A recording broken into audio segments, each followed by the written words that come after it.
जय माता दी दोस्तों। आप सभी का स्वागत है हमारे YouTube चैनल पर। आप सभी भक्तों को मेरा सादर प्रणाम। आज से मैं अपने चैनल पर आरंभ करने जा रही हूँ श्री दुर्गा सप्तशती का दिव्य और पावन पाठ। यह ग्रंथ माँ भगवती की कृपा प्राप्त करने का एक अनमोल स्रोत है, जिसमें उनके 9 रूपों की महिमा, शक्ति और कृपा का विस्तृत वर्णन किया गया है। दुर्गा सप्तशती को मार्कंडे पुराण का एक अंश माना जाता है, जिसमें माँ आदिशक्ति के अवतारों और उनकी लीलाओं का उल्लेख मिलता है। यह ग्रंथ मुख्य रूप से 3 चरित्रों में विभाजित है। प्रथम चरित्र में माँ महाकाली का वर्णन किया गया है, मध्यम चरित्र में माँ महालक्ष्मी का वर्णन किया गया है और उत्तर चरित्र में माँ महासरस्वती का वर्णन किया गया है। यह पाठ 700 श्लोकों का एक अद्भुत संकलन है, जो न केवल आध्यात्मिक उन्नति का मार्ग प्रशस्त करता है, बल्कि हमारे जीवन की सभी बाधाओं को दूर कर सुख, समृद्धि और विजय का आशीर्वाद भी प्रदान करता है। आइए सप्तशती पाठ के कुछ महत्वपूर्ण लाभ भी हम जान लेते हैं। यह पाठ करने से नकारात्मक ऊर्जा समाप्त होती है, जीवन में शक्ति, साहस और आत्मविश्वास बढ़ता है। शत्रु बाधा, रोग, दरिद्रता और कष्टों का नाश होता है। माँ दुर्गा की असीम कृपा भी प्राप्त होती है। अब बिना किसी विलंब के हम श्री दुर्गा सप्तशती के प्रथम अध्याय का पाठ आरंभ करने जा रहे हैं। इस अध्याय में महर्षि मेधा द्वारा राजा सूरत और समाधि वेश्य को देवी की महिमा का वर्णन किया जाता है। इस अध्याय में बताया गया है कि किस प्रकार राजा सूरत और एक वेश्य, जो अपने अपने जीवन में दुखी और हताश थे, महर्षि मेधा के आश्रम में पहुंचते हैं। वे महर्षि से प्रश्न करते हैं कि आखिर वे सब कुछ खोने के बाद भी संसार की मोह माया में क्यों उलझे हुए हैं। तब महर्षि मेधा उन्हें समझाते हैं कि यह सब माँ भगवती की माया का प्रभाव है। वे देवी की महिमा का वर्णन करते हुए बताते हैं कि माँ दुर्गा ही इस संपूर्ण सृष्टि की मूल शक्ति है और वे ही हर जीव की बुद्धि को नियंत्रित करती है।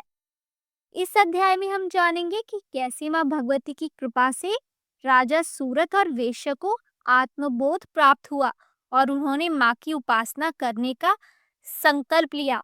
तो आइए श्री दुर्गा सप्तशती के प्रथम अध्याय का पाठ आरंभ करते हैं। महर्षि मार्कंडे जी बोले, भगवान सूर्य के पुत्र सावर्णी की उत्पत्ति की कथा मैं विस्तार से कहता हूँ। आप ध्यान से सुनिए। प्राचीन काल में स्वारोचिष मनवंतर के चैत्रवंशी राजा सूरत समस्त पृथ्वी के चक्रवर्ती राजा हुए। यवन राजाओं से राजा सूरत की शत्रुता हो गई। दुष्ट दलन राजा सूरत ने उनका भयंकर युद्ध हुआ और थोड़ी सेना होने के कारण यवन राजाओं ने सूरत को हरा दिया। तदंतर राजा अपने नगर में आकर राज्य करने लगा, तो भी अन्य शत्रु राजाओं ने राजा सूरत पर चढ़ाई कर दी और नगर में भी दुराचारी मंत्रियों ने राजा का कोष, सैन्य तथा समस्त वस्तुएं छीन ली। तब राजा हारकर अकेला ही घोड़े पर सवार हो शिकार खेलने के बहाने घोर जंगल में चला गया। वहां उन्होंने महर्षि मेधा का सुंदर आश्रम देखा। पशुओं तथा शिष्यों और मुनियों से सुशोभित था। वहां बैठे हुए महर्षि मेधा को राजा सूरत ने नमस्कार किया। कुछ काल के बाद फिर वह अपने राज्य तथा प्रजा की चिंता से विचारने लगा कि जिस राज्य को मेरे पूर्वजों ने भली भांति चलाया और प्रजा का पालन किया, वह आज मुझसे दूर चला गया। वे दुष्ट मंत्री राज्य का पालन धर्म नीति के अनुसार कर रहे होंगे या नहीं। जो आज्ञाकारी नौकर नित्य प्रसन्नता से धन और भोजन प्राप्त करते थे, अब उन दुष्ट राजाओं के आश्रम में रहकर कष्ट पाते होंगे। कुछ समय पश्चात एक दिन आश्रम के समीप एक वेश्या को आते देखा, तो राजा ने उससे पूछा कि अरे भाई, तुम कौन हो और यहाँ क्यों आए हो? तुम्हारा मलिन मुख शोकयुक्त क्यों दिखाई देता है? राजा सूरत ने कहा कि हे राजन, मैं समाधि नाम का एक वेश्य हूँ। मेरा जन्म धनवान कुल में हुआ है।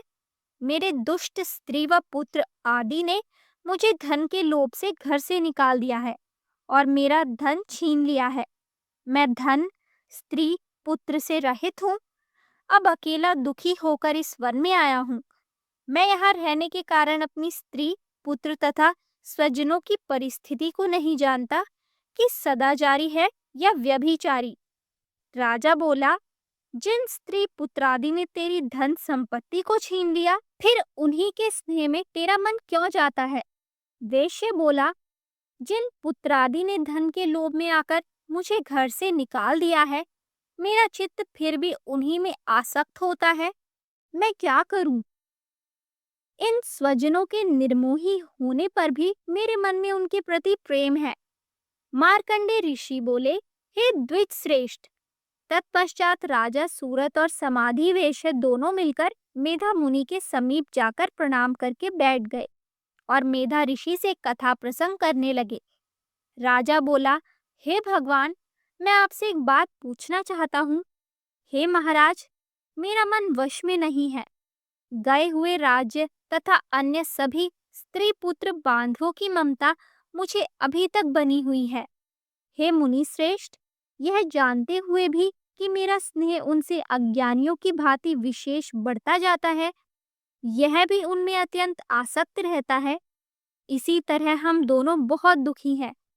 हे महाभाग, उनके दोषों को जानते हुए भी हम दोनों का हृदय उनके प्रति ममता से आसक्त रहता है। इतना ज्ञान होते हुए भी ऐसी ममता क्यों है? हम दोनों को अज्ञानियों की भांति मूढ़ता क्यों उत्पन्न हो रही है? महर्षि मेधा ने कहा, समस्त जंतुओं को जानने योग्य ज्ञान होता है। हे महाभाग, सभी प्राणी पृथक पृथक होते हैं। कोई दिन में नहीं देखते तो कोई रात्रि में नहीं देखते और कोई दिन रात्रि में समान दृष्टि से देखते हैं। पुरुष ज्ञान युक्त है, यह सत्य है, इसमें संदेह नहीं। केवल इसमें ही नहीं, सभी पशु पक्षी मृग आदि में भी मनुष्य की भांति ही ज्ञान होता है। यह स्थूल ज्ञान होता है। जैसे मनुष्य में आहार आदि की इच्छा उत्पन्न होती है, वैसे ही पशु पक्षी आदि में आहार विहार, निद्रा में मैथुन आदि की इच्छा उत्पन्न होती है। ज्ञान होने पर भी पक्षियों को तो देखो, भूखे होने पर भी ममतावश अपने बच्चों को चोंच में स्नेह से चुगा देकर प्रसन्न होते हैं। हे राजन, मनुष्य भी अपने पुत्र पौत्रों से इसी भांति बर्ताव करते। क्या तुम यह नहीं देखते कि पुत्रादि उनका भरण पोषण न भी करे तो भी माता पिता तो करते ही हैं, क्योंकि विश्व की स्थिति को रखने वाली महामाया के प्रभाव से वे मोह के गड्ढे में डाल दिए गए हैं। इसमें कोई आश्चर्य नहीं है, क्योंकि यह भगवान विष्णु की योग निद्रा है, जिससे संसार मोहित हो जाता है। यही भगवान की महामाया है। वह भगवती देवी बड़े बड़े ज्ञानियों के चित्त को जबरदस्ती खींचकर मुंह में डाल देती है। इस देवी ने ही चराचर विश्व को उत्पन्न किया है और यह देवी प्रसन्न होकर भक्तों को वरदान देती है, जिससे मुक्ति मिलती है। वही मुक्ति की परम हेतु सनातनी ब्रह्म ज्ञान स्वरूपा विद्या है। यह भगवती देवताओं के कार्य सिद्ध के लिए उत्पन्न होती है और अजन्मा होकर भी उत्पन्ना कहलाती है। जब भगवान विष्णु विश्व को त्याग अनंत में जल ही जल करके योग निद्रा में शेष शैया पर शयन कर रहे थे, उस समय विख्यात मधु और केटव नाम के दो घोर असुर भगवान विष्णु में कान की मैल से पैदा होकर ब्रह्मा जी को मारने को तैयार हुए। ब्रह्मा जी विष्णु भगवान के नाभि कमल में स्थित थे। उन दोनों भयंकर असुरों को मारने को आते देखकर और भगवान विष्णु को सोता हुआ देखकर ब्रह्मा जी योग निद्रा की प्रसन्नतार्थ एकाग्र मन से स्तुति करने लगे, जिससे कि भगवान विष्णु के नेत्रों से भगवती योग माया अपना प्रभाव हटा ले और भगवान जाग पड़े। वह योग माया विश्वेश्वरी, जगत माता, स्थिति एवं संहार करने वाली, भगवान विष्णु की अतुल तेज वाली निद्रा स्वरूपा अनुपम शक्ति है। ब्रह्मा जी बोले, हे महामाए, तुम स्वाहा यानी देवताओं को पालने वाली हो, तुम स्वधा यानी पितरेश्वरों का पोषण करने वाली हो, तुम वष्टकार स्वर यानी इंद्र को यज्ञ का हिस्सा पहुंचाने वाली हो। अमृत भी तुम ही हो, अक्षरों में स्वर तुम ही हो तथा नित्य आदि मात्रा यानी व्यंजन तुम ही हो। हे देवी, तुम ही संध्या, सावित्री और संसार की जननी हो। और हे मातेश्वरी, विश्व को उत्पन्न, पालन और संहार करने वाली आप ही हो। आप ही महाविद्या, महादेवी, महासुरी हो। आप ही समस्त चराचर के तीनों गुणों यानी सत्व, रज और तम को उत्पन्न करने वाली प्रकृति हो। आप ही कालरात्रि हो। आप खड़ंग, त्रिशूल, घोर, गदा, चक्र, शंख, धनुष, बाण, भुशुंडी, परिघ आदि अस्त्र शस्त्रों को धारण करने वाली हो। हे देवी, आप ही सौम्यता हो तथा संसार में आप ही अति सुंदर हो। पर तथा अपरों में श्रेष्ठ आप ही परमेश्वरी हो, जो इस विश्व की रचना और पालन संहार करते हैं। उन भगवान विष्णु को आपने अपनी निद्रा के वश में कर लिया है।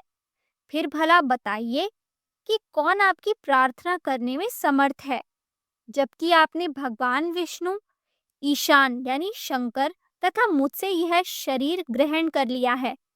आप मोह लीजिए और विश्वपति भगवान विष्णु को जगाइए। इन दोनों महाअसुरों का संहार करने के लिए भगवान को बुद्धि दीजिए। ऋषि बोले इस प्रकार जब ब्रह्मा जी ने मधु और कैटभ असुरों को संहार के लिए तथा विष्णु को जगाने के लिए तामसी देवी की प्रार्थना की, तो उसी समय भगवान विष्णु के नयन, मुख, नाक, भुजा, हृदय व वक्षस्थल से निकलकर अव्यक्त योग माया उपस्थित हो गई और योग निद्रा से भगवान जाग गए।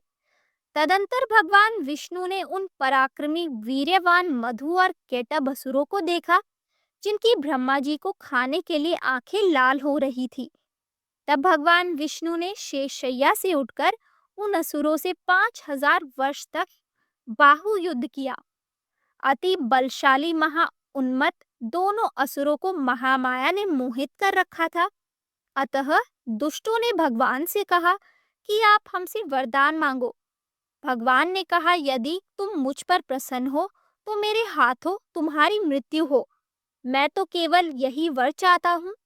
ऋषि ने कहा, इस भांति जब भगवान ने उनसे वरदान ले लिया तो वे भगवान से कहने लगे कि हमें सर्वत्र जल ही जल दिखाई देता है, इसलिए हे भगवान, हमारा वध उस स्थान पर कीजिए जिस जगह पर पानी न हो। ऋषि मेधा ने कहा, तब भगवान विष्णु ने शंख, चक्र और गदा धारण किए और उनसे तथास्तु कहा और दोनों के सिर अपनी जांघों पर रखकर चक्र से काट दिए। इस प्रकार यह महामाया देवी श्री ब्रह्मा जी की प्रार्थना करने पर स्वयं उत्पन्न हुई। हे राजन, अब मैं इसके प्रभाव को बताता हूँ, आप ध्यान से सुनो। तो यहाँ होता है श्री दुर्गा सप्तशती के प्रथम अध्याय का पाठ समाप्त।